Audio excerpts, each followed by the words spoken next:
Now, you feel me? I've been seeing, this one question and trend going on for like a good bit now, and I wanted to jump on this trend for a little bit and make a video about it. Now, you're probably wondering what is this trend I'm referring to, and it is none other than the top 10 video games or games to know me. Like, it was a trend going on Twitter for a bit, even now. I partook myself, and you feel me? I just wanted to get this video out because you guys know me. I play a lot of good video games, and I got like childhood games and everything. And I wanted to talk about these games in a video today. So, if you guys enjoy, like the games on here, like, share, and subscribe down below, and let me know your top 10 favorite games and all that good stuff. And yeah, without further ado, let's get into it. All right, coming in at number 1, the first game we have is Splinter Cell Chaos Theory. Now, this shouldn't be a shock to nobody. Like, if you know me, you check my socials or anything like that, I always talk about this game. Like, there is not one day where I don't talk about, the Splinter Cell franchise or this game in particular. Because again, this game easily the best in the whole franchise. And keep in mind, this game came out in 2005, and the performance, the graphics, everything like that was just so jaw-dropping on release. And again,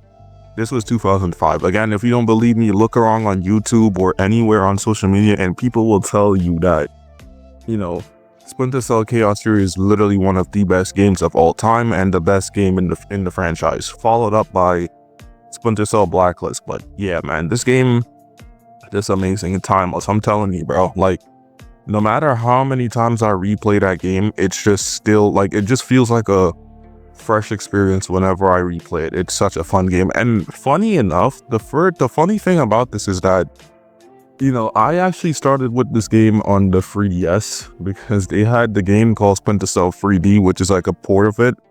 And that's actually how I got into the series. But, don't worry, I did play the PC version and I made videos on that. So, I got the better experience. So yeah, overall, just an amazing good game, and I'll definitely recommend you guys playing it. So yeah, that's Chaos Theory at number 1, and let's move on to number 2. All right, now coming in at number 2, we have Dragon Ball Z Shin Budokai. Now, again, just like I said with Chaos Theory, if you guys know me, I love this game to death. And the reason why I love this game to death so much is because this is the game that actually got me into Dragon Ball. I was in the Caribbean, before I moved to the States and shit, and this was like my first introduction to Dragon Ball. And I'm not gonna lie, when I first played this game, I had no idea what the hell I was doing. I was just like playing the fights and playing the game, and I enjoyed it. It was fun. The soundtrack was goated. The game itself was goated for a PSP game. It was really fun, and like I said, this game does hold a special place in my heart because it's the game that got me into Dragon Ball and all things Dragon Ball. It's a really good game too for the PSP. It's a little short, makes sense, but it's a really fun game. It's basically Budokai Free, Infinite World, all of that scaled down on a PSP, and it's a really good game. It's a really fun game, and they also have a part 2, but I started with part 1, obviously, so that's why I put it on this list. But part 2 is good too. They made improvements and whatnot, but yeah, overall, this game is a pretty good game. Like I said, it's basically Budokai Free on the go, Infinite World on the go, and it's really, really fun. So yeah, that's Shin Budokai at number 2.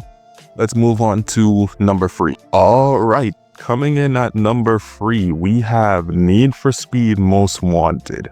And you feel me? Like I said, this game, again, another childhood banger for me. Now, I'm talking about 2005, by the way.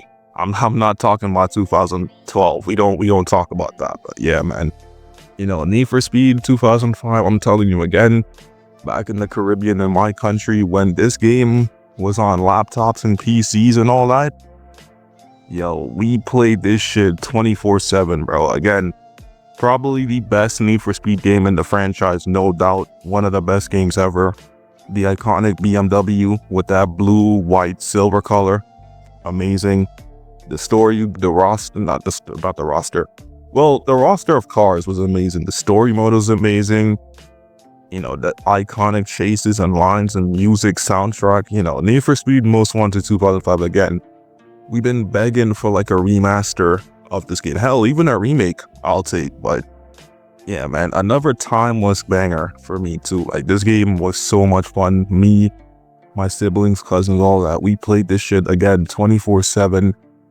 I remember we used to be looking up guides on how to get like guaranteed getting the blacklist cars and all that stuff. Like, this game was a really fun game for me. So yeah, that's Need for Speed Most Wanted 2005, not 2012, at number 3.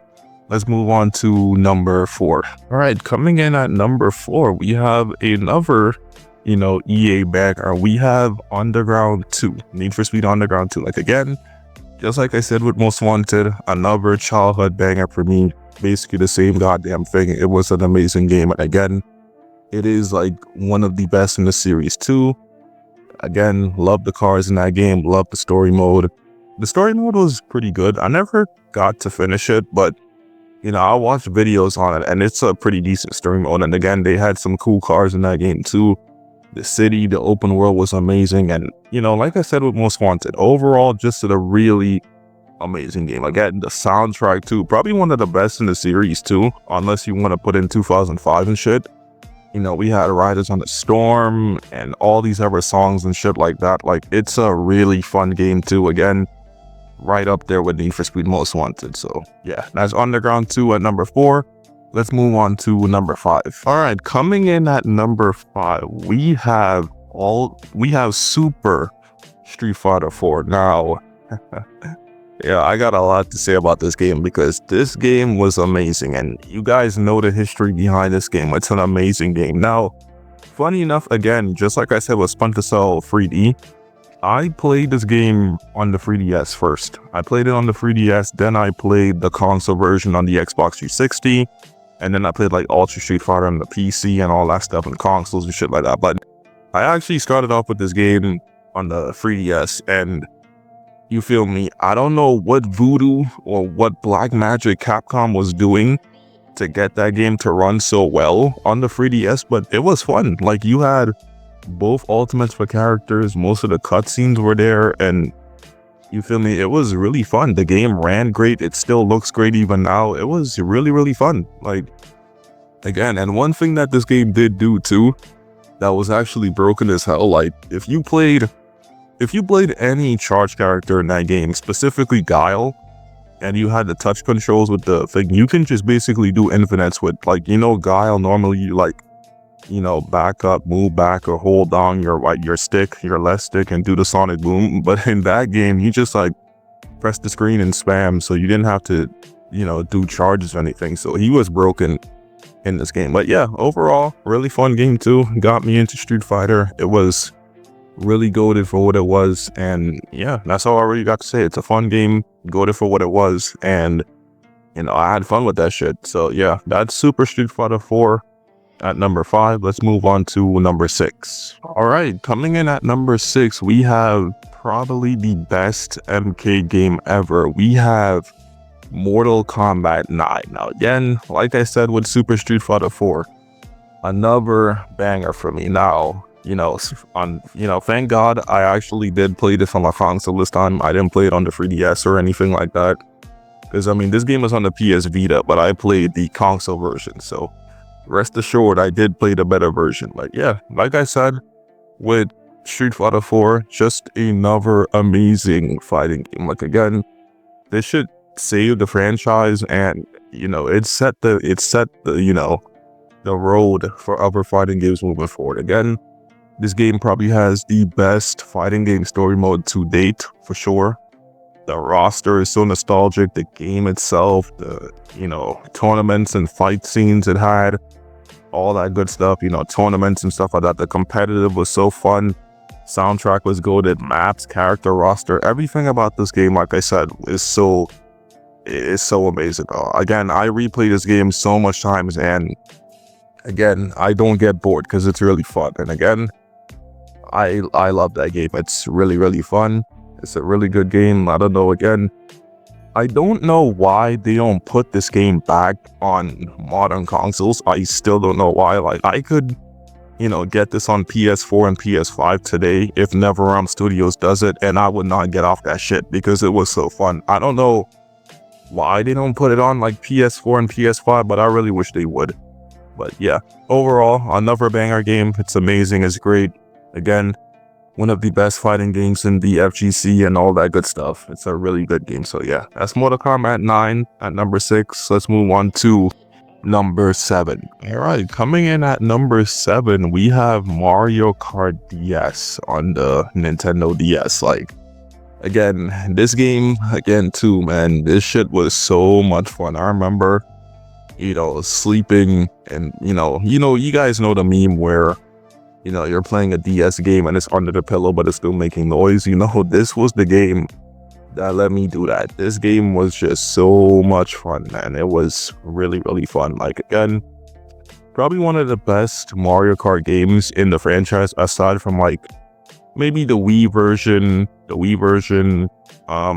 Double Dash or something. But yeah, Mario Kart DS, probably one of the best in the franchise. I remember, again, back home, we used to always be in school and shit, and we used to play this shit. Like, we used to be like, no joke, we used to like bet money on Mario Kart matches because everybody in school had a DS, and we all used to be betting money on Mario Kart matches and seeing who was the best and actually paying money on all that. Like, we dead ass gambled over this game, bro. It was really fun. Like, this game is such a good game, bro. Probably one of the best games on the DS, one of the best Mario Kart games in the franchise, if not the best. And overall, it was just a really fun game. So yeah, that's Mario Kart DS at number 7. Let's move on to number 8. All right, coming in at number 8, we have the Wii Sports Resort game for the Nintendo Wii now. Yo, this game, bro, oh my god. Yo, this game was fun. This game, like, it was the first game I actually, again, back in the Caribbean type shit. You feel me? Because I got a lot of these games back in the Caribbean. But yeah, I got a Wii back home, and this was the first game me, my siblings, and everybody put it at. Yo, when I tell you we had fun on this shit, bro, we had fun on this shit. It was so fun, bro. We had the basketball game, the game where you had like the sword fighting kind of thing. That was fun. The boxing game with that bald ass nigga Matt. Like, yo, this game was fucking amazing. I ain't gonna hold you, bro. Again, another game that I really played a lot on the Wii. It was really fun. You feel me? We had so much good stuff. Again, this game has a banger soundtrack too. And like I said, I have a lot of memories with this game. Again, with the tennis, the bowling, the basketball, the boxing, that sword fighting thing. Like, overall, I really enjoyed the shit out of this game, bro. So yeah, I don't really got too much to say aside from I love this game. So yeah, that's Mario. That's Wii Resorts at number 8. Let's move on to number 9. All right, coming in at number 9, we have Black Ops 4. Now, I know this game is not, the best game in the Call of Duty franchise. It's still good, but I know it's not the best. Some people say it's okay, some say it's bad, but you feel me? I played this game on PS4, on my brother's PS4 mostly, and I enjoyed the fuck out of this game. Now, yes, it didn't have a story mode, but we had Blackout to replace that, which was okay. And the multiplayer, like I said, was pretty fun. We had good maps, good guns. It was a goated game. And again, when they added Spectre back in the game from Black Ops 3 and he had that sword, yo, I used to go crazy with that shit, bro. He just running around the map and slicing and dicing people. Like, I remember one time I was playing in this lobby and I was like top of the leaderboard going crazy, and I got the sword and I like violated the whole team, and then some dude came on the mic and was like, yo, you cheating? And I was like, nah, bro, I'm just good with this operator. But you feel me? You guys get the point. I had a lot of really fun with this game. And again, I know some people say it's not the best in the franchise, but to me, it's probably one of my favorite Call of Duty games of all time. I really enjoyed this game. Again, the competitive was good. The maps were good. It was overall fun. Just, you feel me? Don't let me catch you using that nigga Prophet, bro. Because if you played this game and you did play against an enemy team using that nigga, y'all know what he used to do in these matches with that one gun he had. That shit was so annoying. But overall, it was a pretty okay game. I enjoyed it. I know a lot of people didn't, but to me, I do enjoy Black Ops 4. It was really fun. So yeah, that's Black Ops 4 at number 9. Let's move on to the final game of the video. All right, coming in at number 10 and the final entry of the video, we have Ghost of Tsushima. Now, man, oh man, this game, yo, I played this shit for the first time and bro, I did not put it down. This game, as y'all know, is probably one of the best PlayStation games of all time, bro. Overall, nah, fuck that. Best story mode game of all time. This game from start to finish, I was invested in this shit, the whole shit, like from start to finish. I really enjoyed this game. It's so fun. The graphics were amazing. The story mode, amazing too. The shit you can do, the open world, the graphics, like I said, soundtrack, yo, this game is so freaking amazing. Like, really, like, I don't know how, and I don't know why when this game did come out, it didn't win Game of the Year, but, you know, they got robbed because this game, even now, is still goated. Again, best story mode game of all time too. The open world, graphic, soundtrack, just amazing. And Jin is a cool character. I fuck with that dude, bro. He's like so calm and cool. Probably one of the best protagonists we've had for a game to date. Like, he's really cool. And again, the other characters were cool too. But yeah, man, this game, amazing. I enjoyed the shit out of this game, bro. I gotta replay it at some point. Maybe I'll play it over for you guys or something, but I really enjoyed this game. So yeah, that's Ghost of Tsushima being the final game of the video. And with that said, I'm gonna wrap it up here. If you guys enjoyed the video, make sure to like, subscribe, drop your thoughts and feelings down below, hit that like button, hit that sub button, turn on those notifications, and let me know your top 10 games to get to know you, or what games do you play in general. To, you know, if you play some bangers like me, let me know down in the comments below and all that good stuff. Again, like, share, subscribe, hit that notifications. You know, we trying to go crazy on this YouTube shit. So if you enjoy the content, you know, show some love and support down below. Drop your thoughts and feelings and let me know. And yeah, I'm Neon V2. I'll see you guys in the next one. Take it easy and peace out. I'm out of here.